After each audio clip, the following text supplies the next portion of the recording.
দ্রব্যমূল্যের দাম কমবে কি উল্টা দেখা যাচ্ছে দিন দিন আর বাড়তেছে। ডাবল হচ্ছে ডাবল। বিগত সরকার আমলে ভাঙতে পারে নাই, এখনো ভাঙতে পারে নাই। আজকের থেকে 3 সপ্তাহ থেকে 1 মাস আগে যা ছিল এখন মানে ওর দুটো আর বেশি, যেটা নাকি দেখা গেছে যে রাতে রাতে হয়তো 10 টাকা 20 টাকা কেজি প্রতি আউট। আগে যে আমাদেরকে জল্পনা কল্পনা ছিল যে আসলে সিন্ডিকেট যেটা আমরা সাধারণত মানুষ যে না দেখি নাই কিন্তু শুনতাম, কিন্তু আসলে এটাই আমাদের মনে হচ্ছে সিন্ডিকেটের ব্যবস্থা আছে।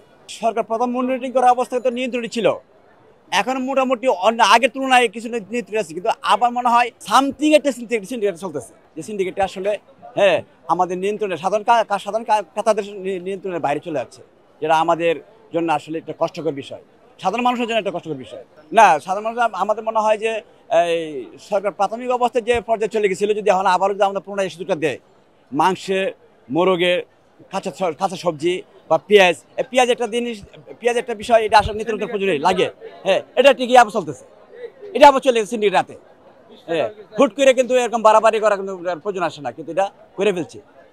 তাহলে আমরা সাধারণ মানুষ তো মনে করবো যে এটা আসলেই সিন্ডিকেট, মানে বিগত সরকার আমলে ভাঙতে পারে নাই, এখনো ভাঙতে পারে নাই। 1 মাস আগে কিনলাম সিম 30 টাকা 40 টাকা, সেই সিম এখন চাই 120 টাকা 130 টাকা। তাহলে দ্রব্যমূল্যের দাম কমবে কি উল্টা দেখা যাচ্ছে দিন দিন আর বাড়তেছে।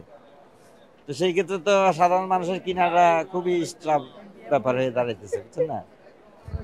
মানুষের চলাফেরা খুবই কষ্টকর এখন অবস্থা। অনেক পার্থক্য। গত সপ্তাহে যে সিম ছিল 50 টাকা 60 টাকা, সেই সিম আজকে চাইতেছে 100 টাকা 120 টাকা। তাহলে দাম 1 সপ্তাহের মধ্যে এত ডিফারেন্স।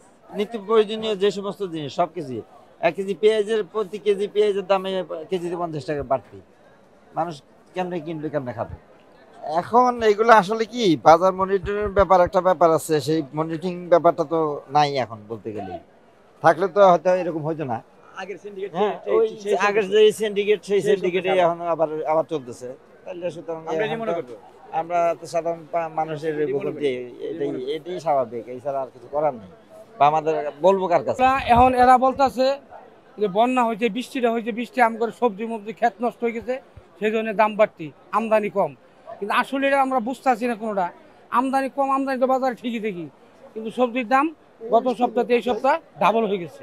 ডাবল হচ্ছে ডাবল, যেটা ছিল 40 সেটা হচ্ছে 120, এটা 100, এরকম দাম বাইরে গেছে। কিন্তু এখন বর্তমানে এরা বলতেছে সবজি ক্ষেত নষ্ট হয়ে গেছে আমাদের, সেই জন্য সবজির দামটা বেশি।